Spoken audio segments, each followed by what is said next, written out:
bien oui, il est vendredi, il est un peu plus que 17h, parce qu'à chaque fois qu'on doit démarrer à 17h, on a des petits problèmes de connexion, et puis il y a un paquet d'invités.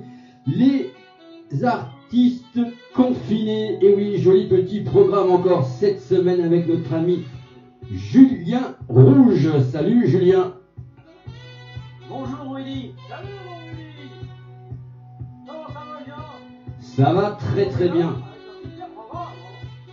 Ça va très très bien. Et pour ce faire, on est accompagné, bien sûr, avec Véronique. Salut Véro. Bonjour, bonjour Willy, bonjour Julien, bonjour à tous. Et merci d'être à l'écoute alors que vous aviez piscine. Aujourd'hui, c'est Julien Rouge qui reçoit, poète schizophrène, cœur en bandoulière et Raymond aux côtés. Il est le metteur en scène d'une vie à deux, drôle et touchante, de son moi et de sa petite voix intérieure. L'un est plutôt consensuel et l'autre sans filtre. Raymond, son autre lui, est pourtant un autre, mais toujours lui. Bref, c'est compliqué et c'est un peu magique. Malgré leurs différences, l'homme et sa poupée ont en commun l'envie de partager leur rencontre avec vous le temps d'une émission hebdomadaire. Aujourd'hui, nous allons parler de l'essentiel, du fondamental, de l'indispensable. Nous commencerons par le rire. Si vous attendiez une chronique sur le papier toilette, je suis désolée de vous décevoir. Bien que cet accessoire semble indispensable à l'humain confiné, nous allons nous élever jusqu'à ces maxillaires. Quand je dis les maxillaires, je suis loin du compte. Je me suis penchée sur les mécanismes du rire et ses effets. Je ne vous ferai pas un cours de science, bien que je pense que ce soit pas inutile, mais sachez que le rire, une fois provoqué, dans le cerveau puis dans l'organisme via notre chimie interne, un flot de réactions qui contracte plus de 400 muscles, baisse la pression artérielle, ventile les poumons et provoque une excitation suivie d'une décontraction bienfaisante. Nabila, si tu m'écoutes, sache qu'un fou rire te fait éliminer l'équivalent calorique d'un steak. Pour les autres, sachez qu'il provoque un éveil cérébral, ce qui confirme que si on a un message à faire passer, c'est mieux si on le fait avec humour qu'on se le dise. Quelqu'un que l'on n'a pas besoin de convaincre, c'est STF. Derrière cet acronyme mystérieux se cache un humoriste que vous verrez, mesdames et messieurs, en chair et en os. Au-delà de ces spectacles, il est le monsieur loyal du VIH. Un autre acronyme pour Mon Village invite l'humour, premier festival d'humour itinérant en France. Le but, amener le rire au tréfonds des campagnes qui, depuis la venue sur terre de la denrée, je fais allusion à la soupe aux choux, ne se marre pas tous les jours. Il faut reconnaître qu'il va falloir à ces saltimbanques une foi inébranlable pour aller faire marrer le paysan de la France profonde, plus habitué à recevoir zone interdite que le Jamel Comedy Club. Et comme je vous ai promis l'essentiel, nous allons poursuivre notre exploration de l'indispensable par la magie. Houdini fascinait les enfants parce qu'il accomplissait des choses inexplicables qu'eux-mêmes avaient envie de faire.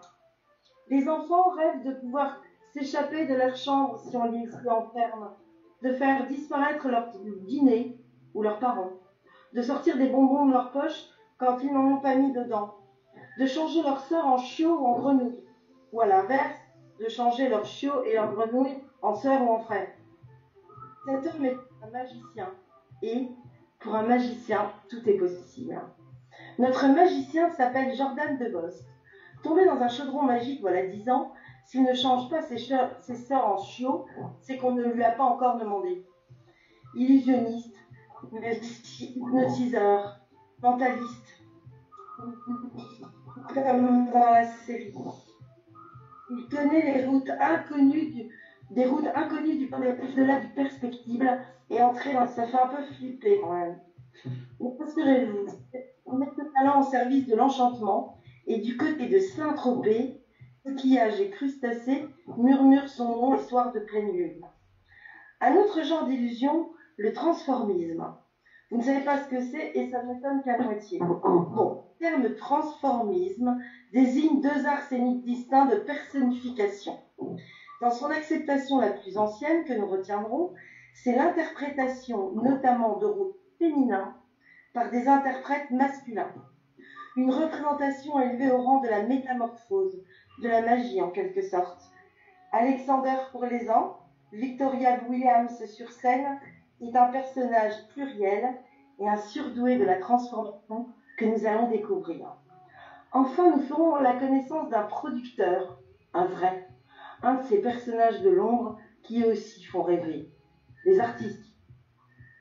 Un artiste sans producteur, c'est comme disaient des proches, aussi désemparé qu'un poisson sans bicyclette. Yannick Pfeiffer est l'un de ceux-là. Sa magie à lui est de propulser des talents dans la lumière. Producteur de spectacles comme Cover Metal Show et manager d'artistes, il a lui aussi plus d'un sac. Voilà, vous avez l'affiche. Prenez place, levez de rideau, à toi Julien. Alors déjà, Véronique, merci beaucoup pour cette belle chronique, hein, vraiment bien écrite. Non mais c'est bon. Qu'est-ce qu'il y a? C'est Raymond. Qu'est-ce qu'il y a, Raymond? Non mais attends, elle a oublié. Elle a oublié quoi? Elle a oublié de le présenter. Qui ça? Le philosophe. Comment il s'appelle le philosophe? Xavier Liot. Véronique, t'as oublié de présenter Xavier Liot. C'est quoi ce bordel? Bah, je suis désolée, mais tu peux peut-être le faire, Raymond, toi qui avec ta grande bouche là. Ah non, tu te démerdes avec tes conneries, hein. La vieille, elle a oublié, elle a designer, et voilà, elle sait pas te présenter. Alors d'accord, je vais présenter Xavier. Xavier, il n'est pas facile à présenter parce que c'est un personnage insolite, étrange. On s'expliquer. Il passe son temps à parler, à raconter des histoires. Il a aussi... Véro, Xavier, il casse sa vie dans la pièce d'à côté. Voilà. Ouais, et on en saura plus un peu tout à l'heure. Hein. À la pièce d'à côté, Xavier il va vous expliquer ce que c'est en fin d'émission. Et je n'en dirai pas plus. Merci Raymond, hein, tu m'as beaucoup aidé. Je t'en prie, ma vieille cougar que j'aime. T'es pas gentil quand même. Non, mais c'est vrai. Moi, j'adore les vieilles. Bon, alors on va présenter un petit peu tout le monde et donner la parole. Non, attends. Quoi? Qu'est-ce qu'il y a? J'ai envie de chanter. T'as envie de chanter? C'est pas le moment de chanter. Oui, mais moi j'ai envie de chanter. Il fait 25 degrés, il fait chaud, partout en France, donc j'ai envie de chanter. Ah bon, tu veux chanter quoi? Une chanson tahitienne. Vous voulez une chanson tahitienne? Oui. Il me fait super peur. Non, c'est de la culture. Nistigri Chacoutier. Bah vas-y, c'était pas prévu. Il a sucé le néné de la veinée, n'a cajolé le clito de la mado. Il a touché au tout chaud. C'est bon. Non, mais c'est pas de chanson, hein.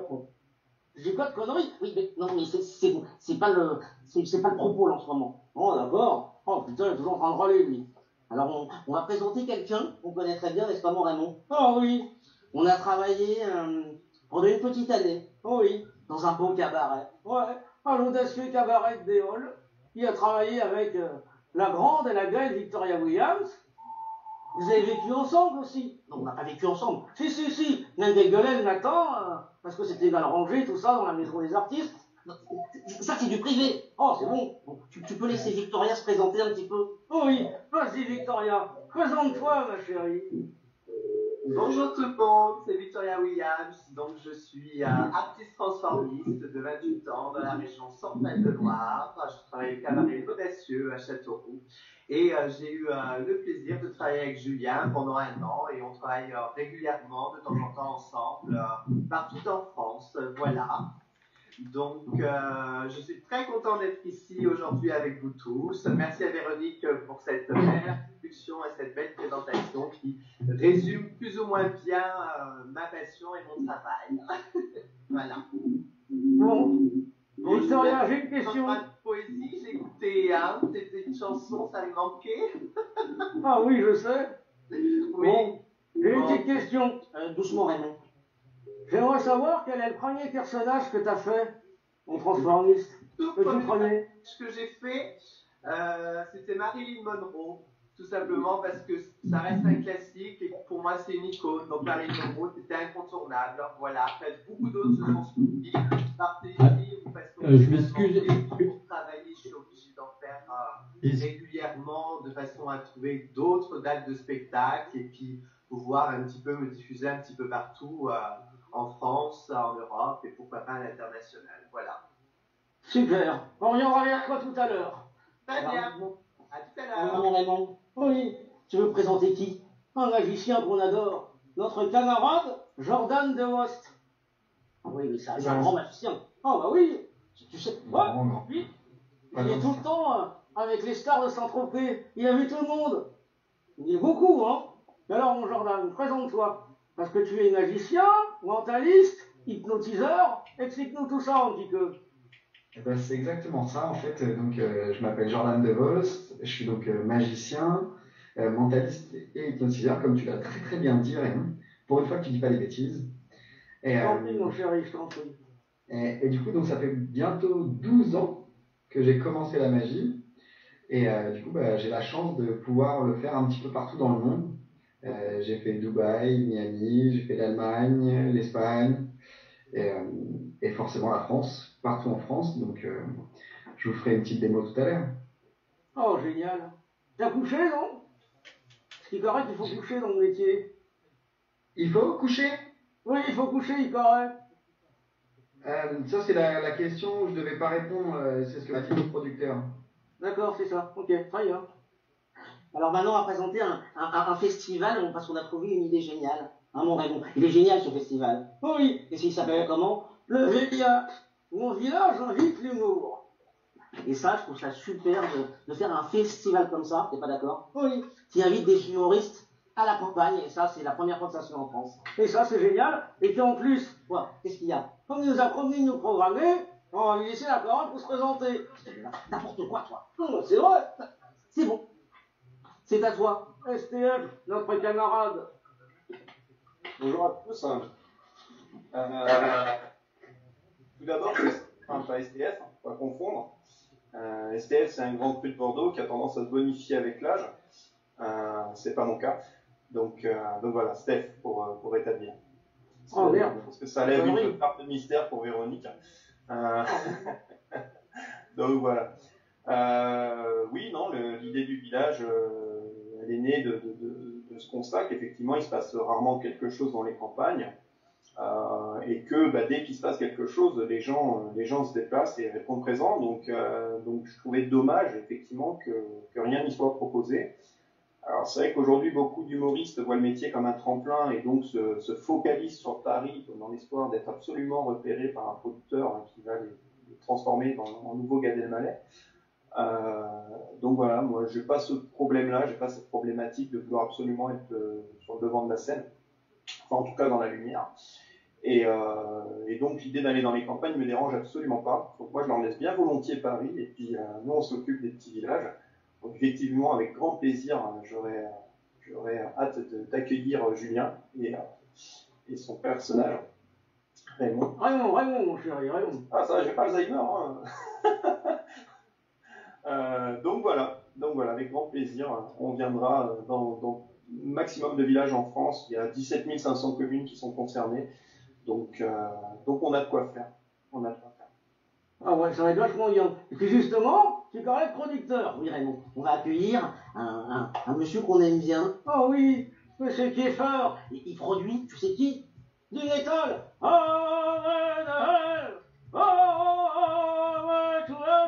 Ça c'est du hard rock. Oh, j'en sais rien, moi je mélange tout. Bon, Yannick, présente-toi, explique-nous tout. Tu es là, Yannick? Il est figé. Il est figé, Yannick. Il est bloqué. Ouais, il a dû avoir des problèmes de communication depuis tout à l'heure. Je regardais ça. Donc, il a quitté le groupe. Il reviendra peut-être. Il a disparu au bord de la rue. Bon alors, on va peut-être parler aussi de qui, Raymond? De la charmante demoiselle qui est là à gérer le chat sur Facebook. Vas-y, dis bonjour ma chérie. On t'a pas entendu depuis tout à l'heure. Est-ce que tu es là? Non? Oui, bonjour.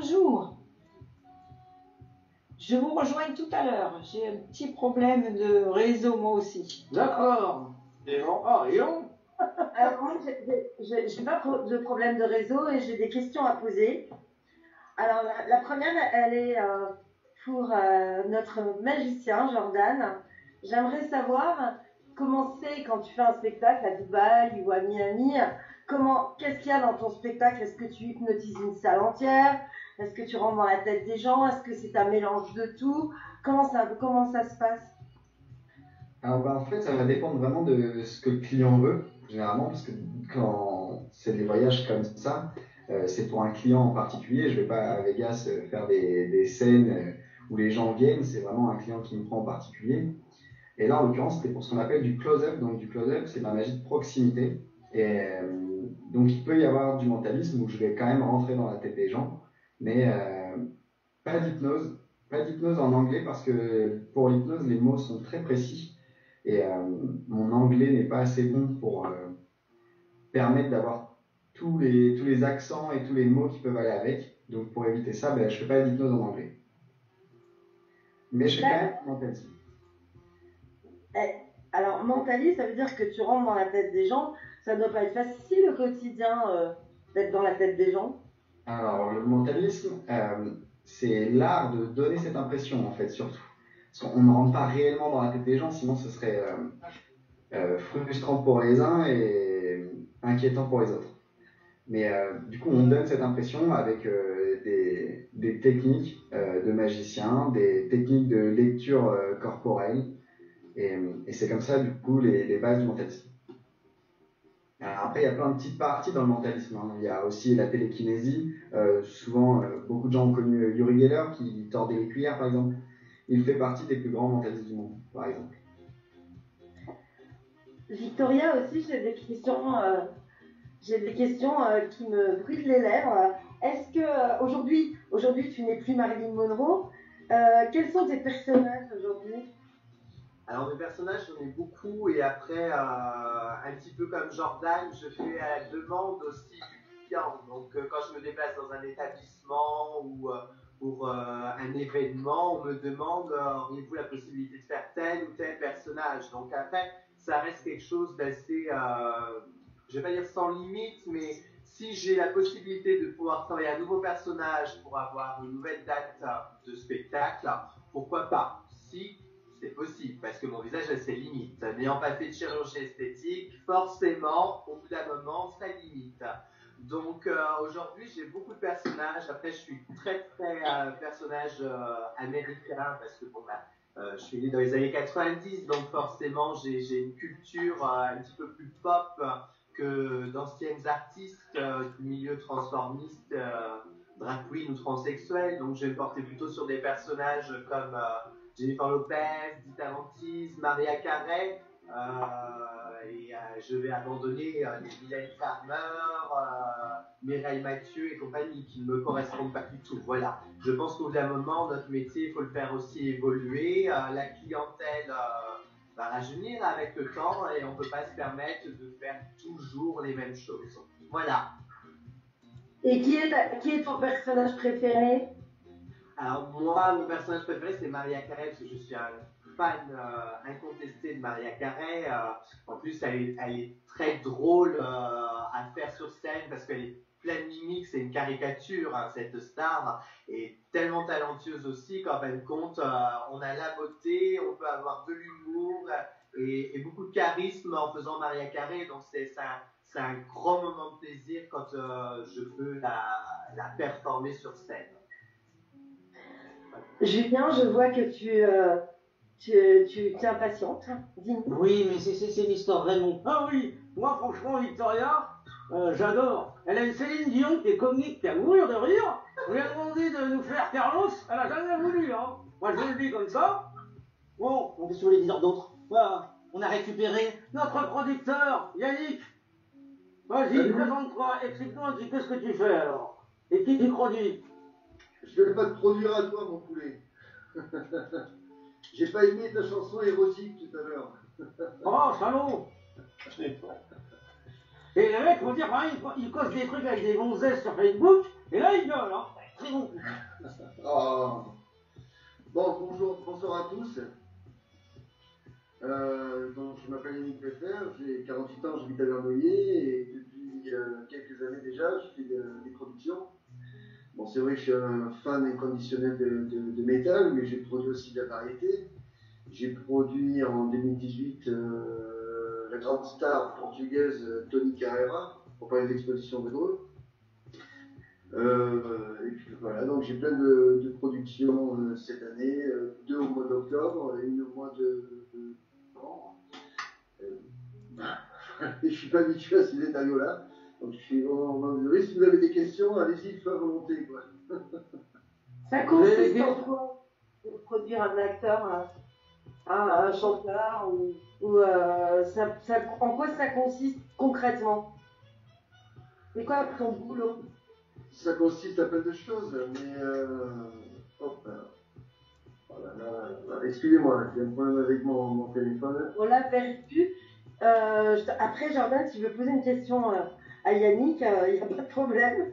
Oui, moi je voulais poser une question parce que j'entends que je pense qu'il m'entend. Comment on devient producteur? Et pourquoi on décide d'être producteur et pas artiste si c'est la scène qui nous plaît? Ça n'empêche pas l'autre. Exactement. Et après, mais c'est il a dit qu'il produisait juste.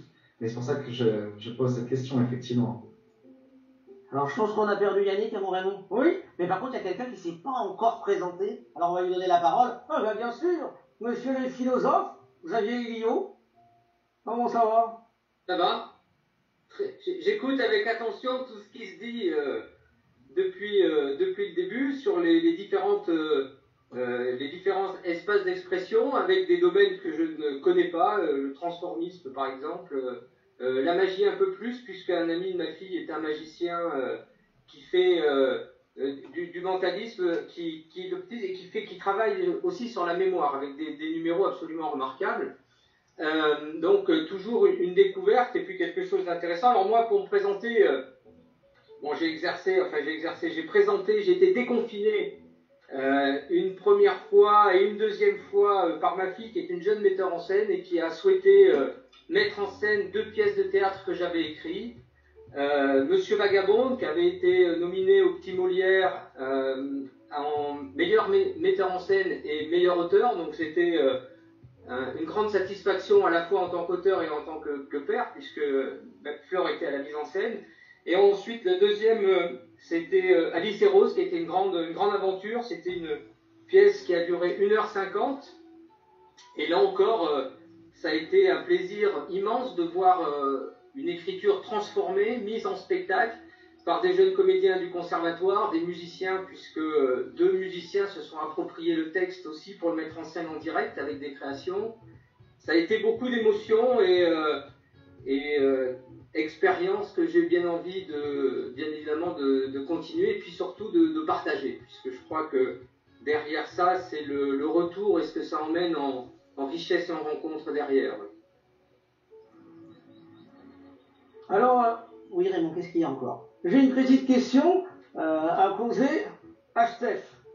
Dis-moi, toi qui es humoriste et qui a monté ce festival, le VIH, comment t'es venu l'idée? Pourquoi? Et c'est quoi ton humour à toi? Oula, la question qui fâche. Comment est venue l'idée? Tout simplement parce que moi, dès le démarrage, j'avais l'intention de venir jouer mon spectacle à moi directement dans les campagnes. Donc bien sûr, je suis venu jouer à Paris, j'ai joué à Avignon évidemment, parce que c'est devenu malheureusement indispensable dans ce métier de l'avoir sur la carte de visite et sur le CV, sinon tu n'as aucune crédibilité. Mais dès le démarrage, mon projet c'était ça, c'était les campagnes, voilà. Et la majorité des petits villages ont une salle des fêtes, donc peut accueillir le spectacle. Donc si on vient avec un plateau technique clé en main, qu'on installe toute la technique, qu'on amène des artistes, on peut jouer un spectacle dans ce genre de salle. Et le public nous répondra présent. Et puis, au fur et à mesure que moi j'ai avancé dans ma carrière artistique, j'ai rencontré des potes avec qui j'ai sympathisé, et puis je me suis dit, ils sont dans la même problématique que moi. Certains jouent à Paris par défaut, mais ne sont pas fermés à l'idée de jouer ailleurs. Et de fait, je me suis dit, pourquoi pas les embarquer dans cette aventure. Et de là est née l'idée du festival. Alors, il y a une autre raison aussi à ça. Ça va répondre à ta deuxième question de quel est mon type d'humour. C'est que je fais dans l'humour noir. Voilà, comme l'affiche qui est juste là, du Human Show. Et c'est vrai que j'ai de la chance, mon spectacle passe très très bien au niveau des critiques, soit des professionnels ou du public. Mais quand il s'agit de le vendre et qu'on dit on fait de l'humour noir, il y a beaucoup de programmateurs ou de producteurs qui ne veulent pas prendre de risques. Des assureurs aussi, il faut le savoir. n'assure pas les spectacles d'humour noir. Voilà. Parce que si le lampadaire, enfin si le spot tombe sur le genou de la dame au premier rang, ben, vous êtes assuré si c'est pas de l'humour noir, mais si c'en est, vous n'êtes pas. Voilà. Apparemment, les gars sont acides au point de faire tomber les supports. Donc voilà, donc c'est plus difficile à vendre et je me suis dit, bah, c'est peut-être l'occasion justement de vendre autre chose, d'intégrer mes potes et puis de vendre autre chose. Et puis bah, le truc a pris de l'ampleur et aujourd'hui, bah, on a un catalogue d'une 50aine d'artistes avec une 40aine de dates. Il y a Alexander qui a une question pour toi. Alors, bonjour Alexander, je ne te vois pas. Tu avais bien une question? Ah, je ne l'entends plus. Je l'ai. Attendez. C'est bon, vous m'entendez? Elle est figée. Oui. Alors Stéphane, j'avais une question aussi par rapport à ton festival. Bon, alors déjà, félicitations, parce que je trouve que c'est une très bonne démarche de faire vivre les petites communes françaises, parce que comme tu as dit, il n'y a pas que Paris. Est-ce que le nom de ton festival n'a pas porté problème? VIH. Alors, écoute, au démarrage, tu vois, aujourd'hui, ça s'appelle Mon Village avec Humour. Je ne sais pas si vous voyez l'affiche derrière. Aujourd'hui, le VIH, on l'aperçoit vraiment à peine. Hein. Ouais. Il faut savoir que j'ai commencé la prospection avec une affiche où il y avait vraiment écrit Mon VIH en gros. Ah oui. Et où l'affiche, en fait, représentait des cellules de sida. D'accord, ok. Dans laquelle je voulais intégrer les visages des différents artistes qui seraient chaque soir donc invités. D'accord. Et on a fait 25 dates. On a signé 25 dates sur ce concept-là avec ce visuel-là. Donc, bien évidemment, je suis pas naïf. C'est aussi pour ça que j'ai changé. Oui. C'est que je sais très bien que ça porte préjudice parce que y a des gens qui vont dire oh là là, VIH, ça fait peur. Moi, dans l'idée, le nom VIH, j'ai voulu l'avoir pour rappeler que l'humour pouvait aussi être noir. Oui. C'est pas que l'humour un peu facile et... Voilà, c'est le petit lien que je voulais faire, parce que tu as parlé d'humour noir, donc après j'ai compris, mais je dis, je vais quand même poser la question. Ouais. Après, il n'y a pas de... bon, on sait que c'est quelque chose qui existe, et bon, et puis après, ça va avec les initiales, mais voilà, c'était juste pour savoir si ça n'avait pas posé problème, en fait. Ah bah l'idée, c'était clairement de provoquer, hein. Ouais, il y avait une vraie idée de provoquer. Après, ça remet de visibilité. Voilà. Après, il y avait deux soucis. Il y avait le premier problème aussi. Le premier problème qui était effectivement le côté provoquant qui pouvait freiner les gens à valider notre venue. Parce que, voilà, ça peut faire peur. On parle de VIH, voilà. Et puis après, il y avait aussi une question de clarté. C'est-à-dire qu'une fois, j'ai vu l'affiche en grand. Oui. Et là, je me suis dit, bon, moi ça va, je sais ce que c'est. Mais personne ne sait que c'est un festival d'humour, quoi. Ça peut très bien être un colloque sur la maladie.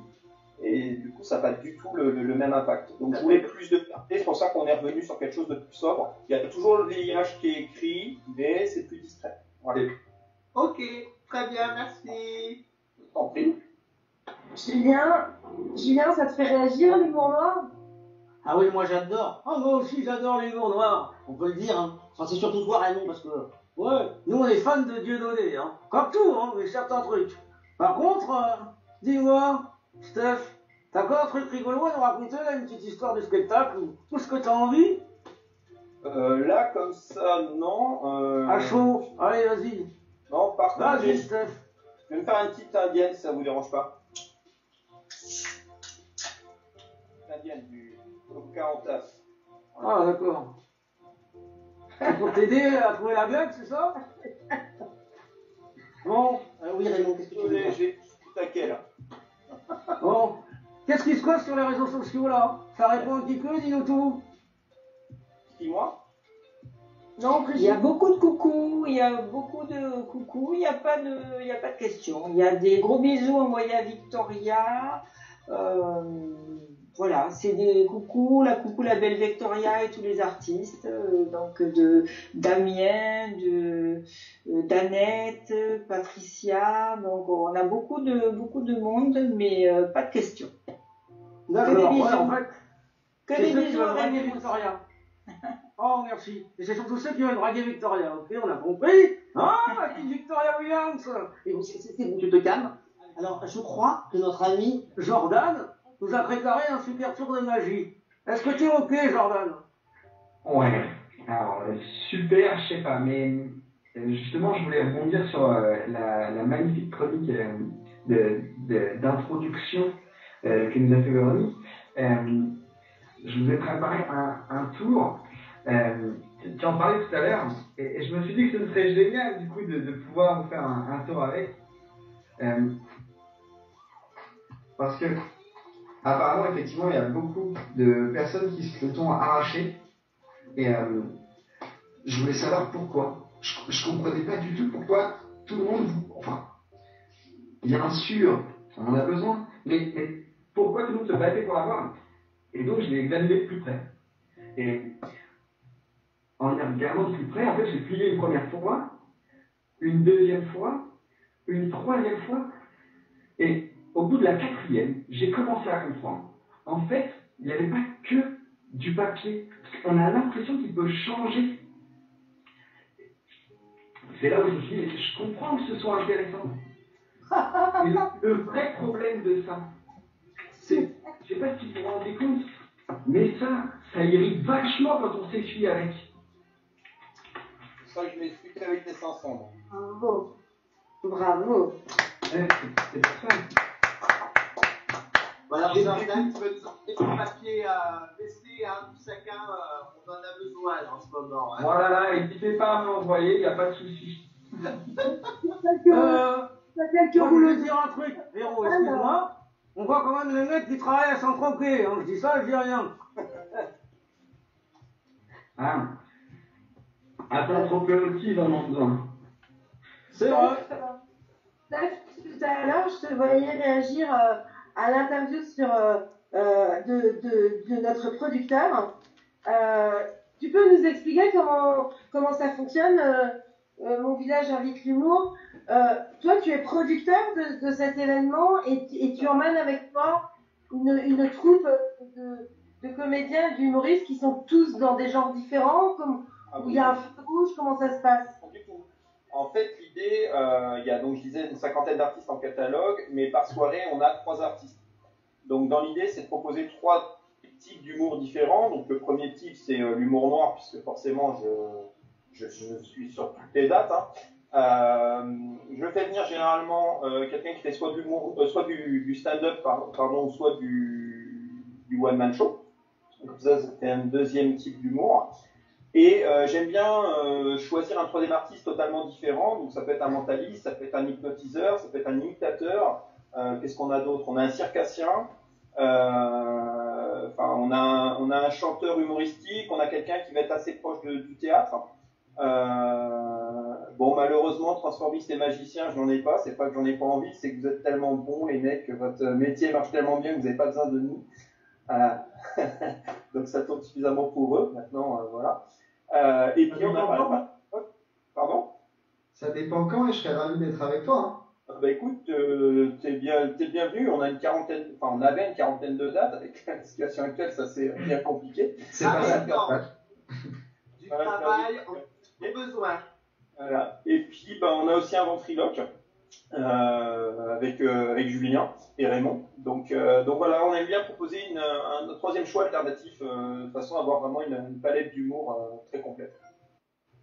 Et tu disais tout à l'heure que dans les campagnes, que les gens, où il ne se passe pas grand-chose, bien sûr, ça crée une attraction, mais est-ce que les gens sont bons publics? Est-ce qu'ils sont pas réservés?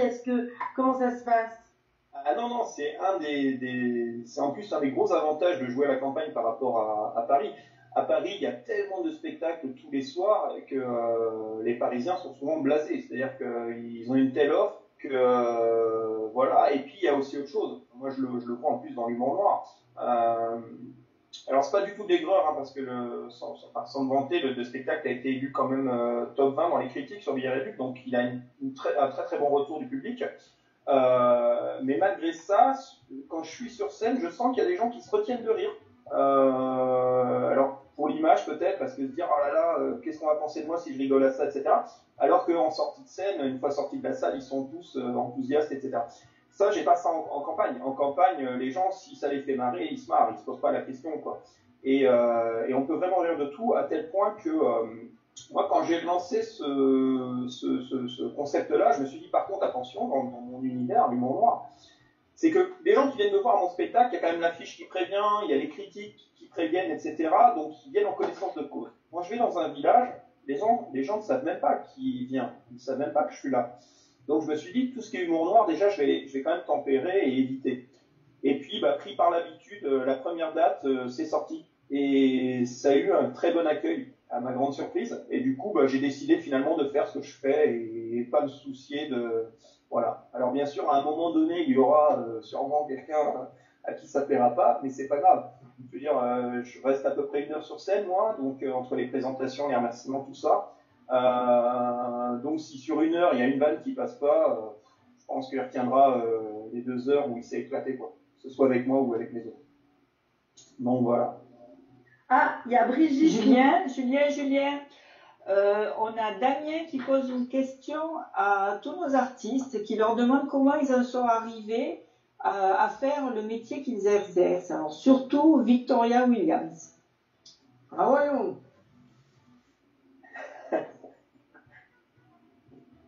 Vas-y Victoria, c'est à toi. Oui, alors, eh bien, tout simplement, moi, c'était pas un métier vraiment voulu, en fin de compte. C'était pas un rêve, moi, de monter sur scène, de devenir artiste. C'est vraiment parti d'une mauvaise blague pour un nouvel an, avec ma maman qui m'a lancé le défi de me transformer en femme, en fin de compte. Et après, en sortant, au fur et à mesure, dans les boîtes de nuit, j'ai rencontré certains artistes, plus ou moins bons, plus ou moins gentils, qui m'ont donné ma chance, et au fur et à mesure, j'ai évolué comme ça, tout simplement. Voilà. Et toi, Jordan, comment on devient magicien? À la base, je voulais pas être magicien. Hein. À la base, je voulais être footballeur. Heureusement qu'il a fait de la magie. Hein. Non, mais du coup, j'ai été blessé et du coup, j'ai pas pu intégrer les sports-études. Du coup, je me suis tourné vers un autre métier que mon professeur mon prof principal, en fait, m'a dit, t'as plus de choix là, maintenant, faut choisir un métier classique. Et du coup, j'avais 2 choix et j'ai choisi la simplicité parce que moi, à la base, je voulais être footballeur, donc j'ai choisi le plus simple des choix proposés, qui était électricien. Et en fait, c'est une super surprise parce que j'ai commencé de l'alternance et mon patron électricien, on n'était que 2 dans l'entreprise, et du coup, mon patron électricien est venu sur mes 18 ans, mon anniversaire, et a fait un tour de magie. Et c'était la première fois que je le vivais sans me regarder à travers la télé ou quoi que ce soit. J'ai vraiment devant, c'était moi le cobaye. Et du coup, j'ai eu qu'une envie, c'était d'apprendre. Et du coup, pendant 2 mois, je l'embêtais tous les jours à lui dire, mais je veux apprendre, je veux apprendre, je veux apprendre. Au départ, il voulait pas, il pensait, comme beaucoup, je voulais juste connaître les secrets. J'ai dit, non, je t'assure que je veux apprendre. Et du coup, il m'a appris mon premier tour. Et c'est comme ça que j'ai commencé. Après, étant en apprentissage, il faut savoir qu'au départ, les tours de magie, ça s'achète. Il y a des boutiques de magie, il y a des créateurs d'effets de magie. Et alors, créateur, c'est un grand mot, c'est-à-dire que souvent, on s'approprie, on adapte, un peu comme un cuisinier il n'a pas inventé la farine ni les œufs, mais en mélangeant à sa dose, il va faire son propre gâteau. Et du coup, c'est la même chose avec la magie, on va prendre un peu de là, et à la fin, ça va devenir notre truc. Et magicien à Saint-Tropez, ça te donne envie d'aller à la campagne un peu avec Steph? Ouais, en fait, c'est vraiment 2 mondes différents et vraiment, j'apprécie les 2 mondes. Après, j'ai l'habitude de faire dans les deux, hein, parce que Saint-Tropez, j'y vais vraiment surtout pour la saison d'été, parce que Saint-Tropez l'hiver, c'est plus mort que la campagne. Du coup, je reviens un peu partout. Victoria, tu voulais intervenir? Oui, alors Jordan, une petite question. Donc, est-ce qu'au même titre que le métier de transformiste, il n'y a pas d'institution qui existe pour donc une école pour faire ce métier-là? Eh ben, il n'y a pas très longtemps, ça vient d'être lancé. En fait, ça a été validé par l'État. Il y a un diplôme de magicien qui est ouvert depuis septembre, donc ça fait même pas 1 an. D'accord. Et du coup, il y a un diplôme de magicien qui est Bac+2, qui se fait à Paris. Il y a un café-théâtre de la magie, en fait, qui s'appelle le Double Fond. Et ils ont réussi à faire valider ça. Et du coup, maintenant, on peut... Poudlard n'est plus qu'un rêve. On peut vraiment devenir magicien. Ok, très bien. Ok, merci. Voilà, parce que je reviens sur le fait, en fait, transformisme. Moi, je vais parler un petit peu de mon métier. En somme, j'ai été interviewé par une grande chaîne télé. On a fait un reportage sur moi il y a quelques temps de ça. Et on m'a posé la question justement s'il y avait une institution qui existait pour les transformistes. Alors j'ai répondu non. En effet, il n'y a pas d'institution. Il y a des écoles de maquillage qui existent pour devenir maquilleur professionnel, maquilleur pour le cinéma, etc. Mais pour cet art de scène, ça n'existe pas en fin de compte. Donc là où je vais rectifier et dire tout ce qui n'a pas pu être dit sur ces 4 minutes de reportage qui m'ont été consacrées, donc pour les personnes qui écoutent, qui auraient l'envie de se lancer, pourquoi pas dans le métier que je fais, quand vous commencez le transformisme, en fin de compte, vous avez maintenant, bon, il y a des tutos sur Internet, il y a 10 000 drag queens qui vont faire des séances maquillage pour vous apprendre à vous maquiller. Il y a quelques années de ça, en fin de compte, vous commencez bêtement avec un mascara et un rouge à lèvres, et au fur et à mesure, vous rencontrez des gens, etc., qui vont vous dire, non, faut acheter tel ou tel produit. Donc, voilà, quand on commence le métier de transformiste, il faut savoir bien s'entourer et savoir se poser les bonnes questions sur les personnes avec qui vous commencez. Parce que bien souvent, des fois, avec le temps, il y a de l'aigreur. Voilà. C'était une petite parenthèse. Victoria, une question pour Victoria. Combien de temps de maquillage pour faire un numéro? Alors, combien de temps de maquillage pour un numéro? En fin de compte, ça dépend. On a tous une façon différente de travailler dans ce métier. Moi, personnellement, quand je décide de faire plusieurs personnages ou avec une pause, avec un numéro de composition sans être en l'imitation d'une star, en fin de compte, je pars sur un maquillage qui est très léger, de façon à le faire évoluer. Donc, quand on commence par un maquillage léger, je pense qu'il faut, quand on est bon artiste, 45 minutes, 1 heure, gros maxi, juste pour se maquiller. Après, pour un changement de maquillage entre 2 numéros, ça dépend si on passe d'un personnage à un autre personnage ou si on passe d'un personnage à un numéro de composition. Le travail n'est pas le même, donc ça peut varier après pour un changement de maquillage entre 3 et 10 minutes. Il ne faut vraiment pas dépasser ce temps-là parce que pendant ce moment-là, en fait, pendant le temps que vous changez de maquillage, il y a un autre artiste qui est sur scène. Donc ça peut être un transformiste, ça peut être des danseuses, ça peut être un chanteur, ça peut être un magicien comme Jordan, ou ça peut être un ventriloque ou un humoriste comme Philippe. Voilà. Je crois que tu voulais nous parler. Oui, enfin, c'est pas moi, c'est Raymond. Ah, mon Raymond. Ah oui, moi j'ai un truc à dire quand même. Qu'est-ce que t'as à dire? Parce que là, tu me fais peur. Alors, Jordan, t'es magicien. Avant, il était électricien. Il aurait pu finir ventriloque. On aurait eu 2 électriciens ventriloque. Vous dites quoi le bordel, hein? Oui, parce qu'il faut le dire que notre camarade, Jeff Conacloc, il est électricien aussi, hein. Et puis, quoi encore? J'ai un petit message. Faut que Steph, quoi? Le VIH, tu sais, c'est pas évident. Comment ça, c'est pas évident? Parce que moi, je fais attention quand même. Hein. Je mets toujours des gommes à pain. Bah oui, il veut pas attraper le sidois. Bon, on va passer la parole à quelqu'un qu'on n'a presque pas entendu. Et c'est notre camarade philosophe, Xavier Lillot. C'est à toi. C'est à moi. Bien. Bien sûr. Donc, on représente rapidement la rubrique où on invitait la semaine dernière les gens à passer dans ce que l'on appelle la pièce d'à côté. Notre vie s'est arrêtée brutalement, la lumière s'est éteinte, on va dans la pièce d'à côté, on allume la lumière et on va œuvrer. Donc en exemple, j'avais présenté tout un tas de sculptures, vous en avez une derrière moi que je réalise. Celle-ci va être en lien avec le texte que je vais vous lire. Et dans cette notion d'œuvrer, eh bien, je suis en train de mettre en forme et de déconfiner l'ensemble de mon travail et de ce que je fais. Donc ça va être un moment important pour moi, un moment extrêmement intime.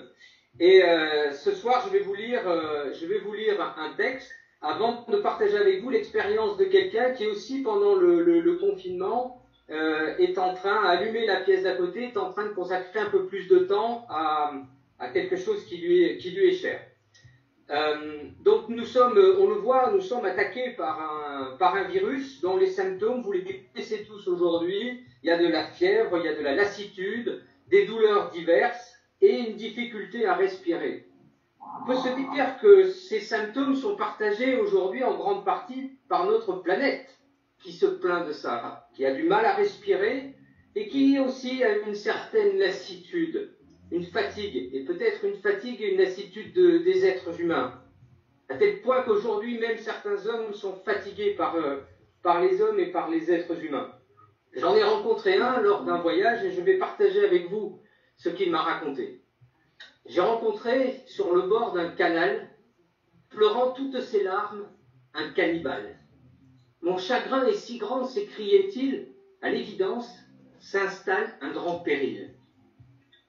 Infectés d'un tas de produits nuisibles, les hommes sont de moins en moins comestibles. Il leur faut pas moins de 10 traitements pour enfin les croquer à pleines dents. Où sont les banquets d'autrefois, quand nous pouvions manger leur foie, nous enivrer par crâne de sang pendant que jouaient nos enfants? Les flammes léchaient nos vies heureuses, nos femmes dansaient belles et joyeuses, les anciens admiraient tout ça, faudra-t-il renoncer à ça? Encore un autre exemple qui m'attriste, rapporté par un guerrier animiste. Il y a tant de polluants dans les cheveux qu'il ne scalpe plus qu'une fois sur 2. Problème se pose en pareil cas. Les vaincus, restant crâne chevelu, emmènent le poison dans l'au-delà, vers les nobles esprits de nos tribus. Où sont les banquets d'autrefois, quand nous pouvions manger leur foie, nous enivrer par crâne de sang pendant que jouaient nos enfants? Les flammes léchaient nos vies heureuses, nos femmes dansaient belles et joyeuses, les anciens admiraient tout ça. Faudra-t-il renoncer à ça? Mais où nous conduisent tous ces humains, bâtissant, creusant, tout en même temps? Leur bâtisse, elle, encore exquise, leur trou, lui, proche de l'achèvement. S'ils continuent encore un peu, ils vont se rejoindre dans le milieu, foutant le feu un peu partout, projetant tout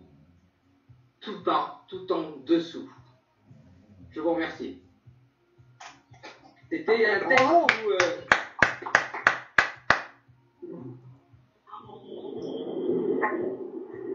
Donc on peut réagir à ce texte. Est-ce qu'il a touché un peu d'humour noir? Je ne sais pas. Notre producteur peut en parler. En tout cas, c'était une vision ce que l'on peut qualifier parfois d'inhumanité, mais interroge ce qui serait l'humanité, dans ce qu'il en reste. Alors, avant d'aller dans la pièce d'à côté, je me tourne à nouveau vers notre ami Yannick, avant que tu sois victime d'horribles problèmes techniques. Jordan s'inquiétait de savoir, quand on aime ce monde artistique, comment on fait le choix d'être producteur. Moi, il faut savoir une chose, c'est que je suis vraiment passionné de musique. Comme je l'ai dit tout à l'heure, j'ai 48 ans, j'ai commencé la musique à l'âge de 5 ans, je suis batteur, j'ai 11 ans de conservatoire derrière moi, j'ai été batteur dans les orchestres de variété, j'ai roulé pas mal ma bosse jusqu'en 90 avant que je parte à l'armée. Voilà, comme quand je sortais de l'armée, à un moment donné, la vie reprend son chemin et comme tout le monde, voilà, j'étais un travail, j'étais commercial.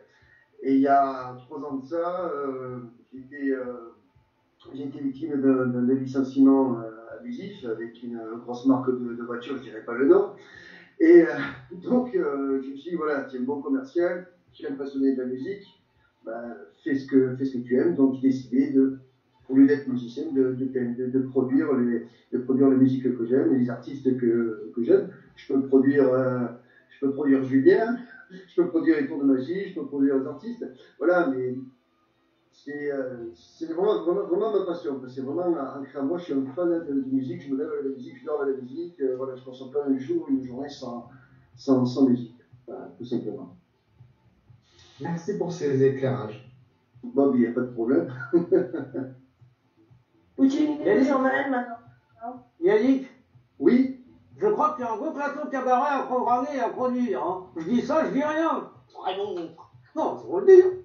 Ouais, mais on peut voir ça l'année prochaine parce que là, je pense que ça va être un petit peu foutu, même pour mes productions que j'ai au mois d'octobre et au mois de novembre. Je pense que, je sais pas, j'ai envie d'y croire, mais on est mal barré. Voilà, on est mal barré. Mais si je fais effectivement quelque chose, je ferai ça l'année prochaine, janvier, février. Non, c'était un petit clin d'œil en tout cas, et on est content que vous soyez tous là.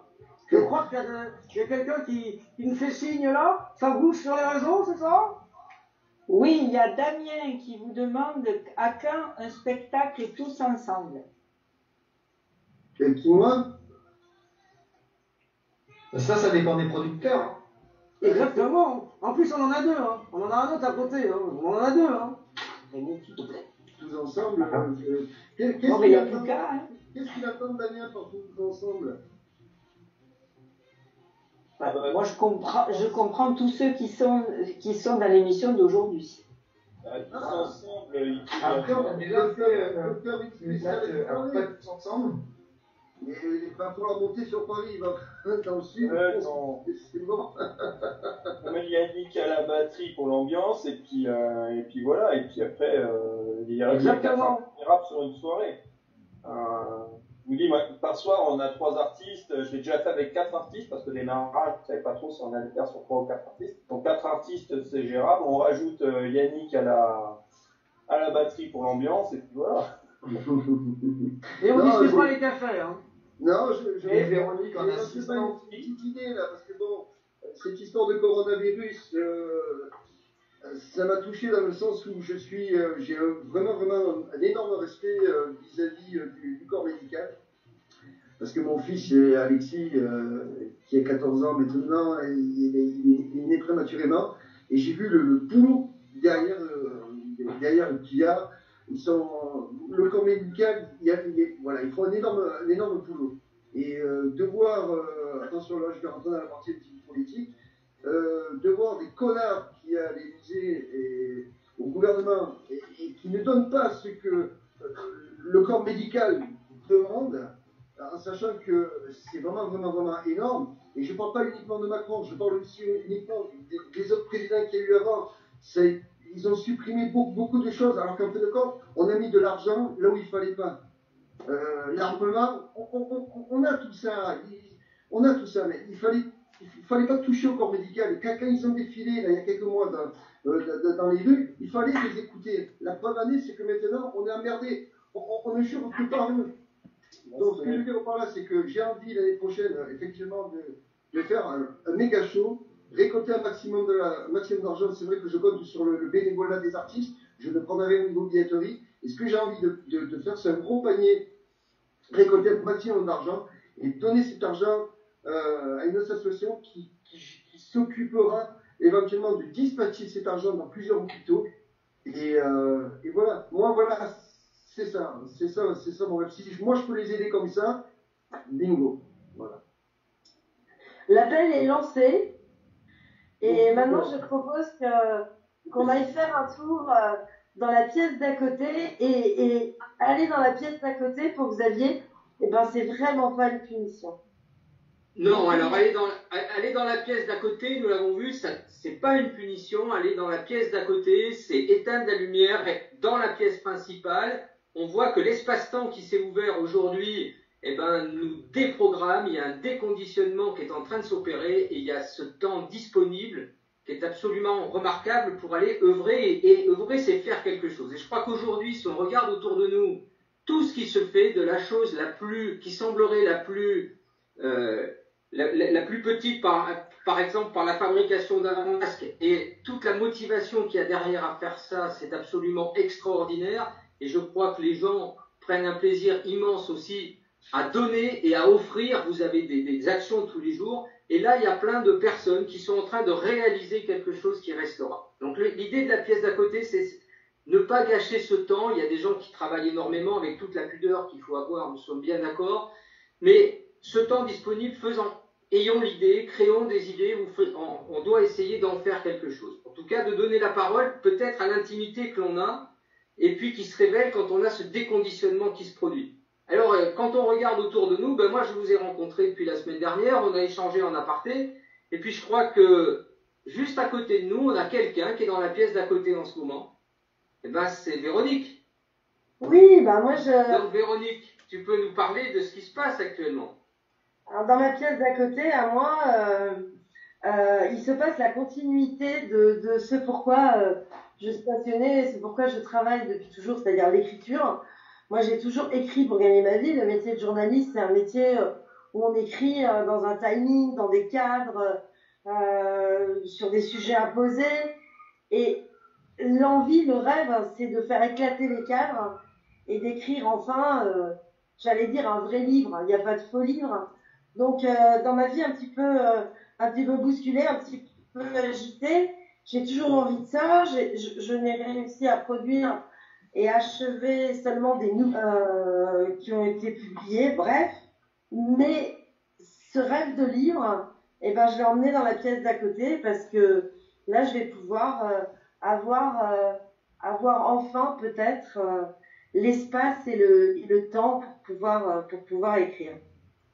Oui, Alors, j'ai une question à te poser.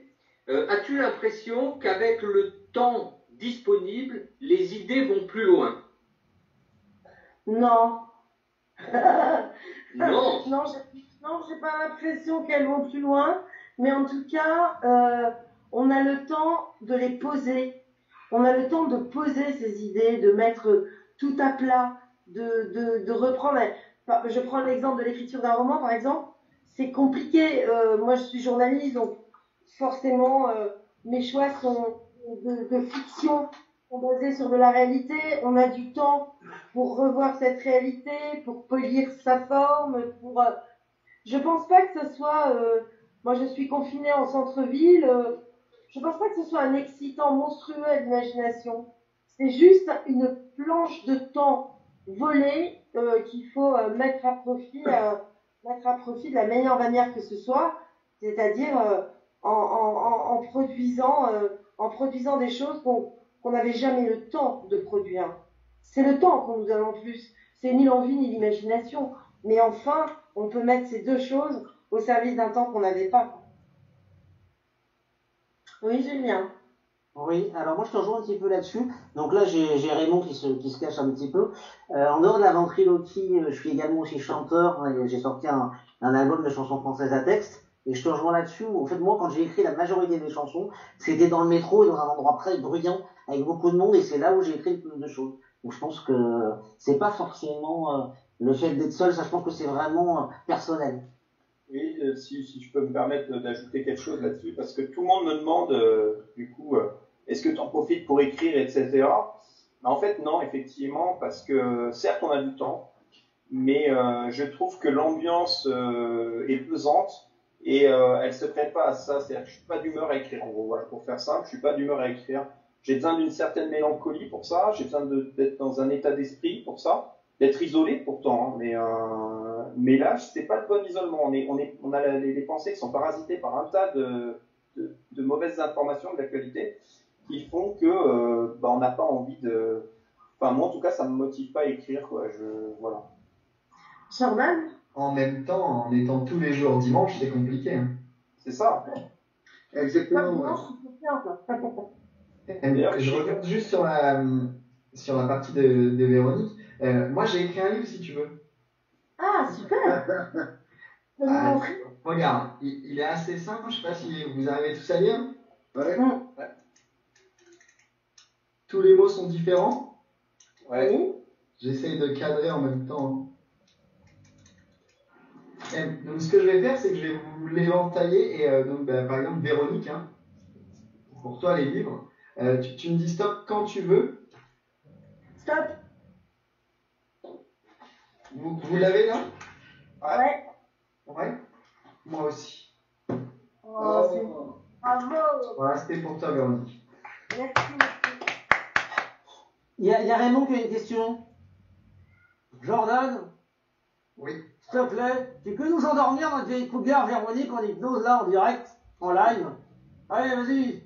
Alors, c'est pas que je veux pas, mais l'hypnose, ça se prépare, ça s'explique avant tout. Et surtout, on peut pas endormir quelqu'un qui n'en a pas l'envie. Mais on a envie, t'inquiète, on croit souvent que quelqu'un va arriver derrière nous et nous endormir comme ça. Non, ça se passe pas comme ça. Enfin, c'est pas si simple. Et sinon, ce serait très dangereux. Exactement, c'est ce qu'on voulait t'entendre dire. On nous dit Mais voilà. Alors moi, je m'endors maintenant, je perds ma connexion, c'est une catastrophe, il va être furieux, Willy, je n'aimerais pas... C'est dommage de l'endormir, elle a dit des choses super sur nous tous. C'est une excuse de charlatan en vrai, c'est juste que tu sais pas faire. On en C'est un reparle. escroc! C'est un escroc! Non, mais du coup, le truc qu'on me dit souvent, en fait, c'est quand je vends un spectacle d'hypnose, j'ai un peu l'impression d'être le marchand de sable, tu vois, je suis vendeur de sommeil. Ouais. Pourquoi pas? C'est l'avantage. Si tu pouvais m'endormir Raymond, ça me ferait plaisir de temps en temps. Ouais, c'est bon, arrête de gueuler. Non, pareil. Non, je m'attaque pas aux personnes âgées. D'accord. Ah bah voilà, fallait dire ça pour Véronique. Bah voilà. Excuse, hein. Non, t'excuses pas, moi j'adore l'humour noir quand c'est pas pour moi, quoi. Comme tout le monde, hein. Comme tout le monde, c'est le principe.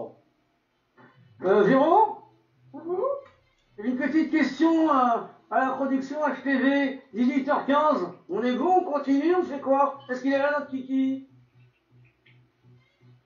Il devrait être là, mais il boude. Willy, je pense qu'il serait raisonnable quand même. Oui. Il n'est pas de bonne compagnie qui ne se quitte, c'est pas ça qu'on dit? Exactement, et oui. Il est temps de quitter nos invités. Je vous rappelle que demain, il y aura une autre émission à partir de 17h. Merci à vous tous, amis artistes confinés. On vous embrasse et à très vite. Merci à tous, à bientôt. Salut. À bientôt.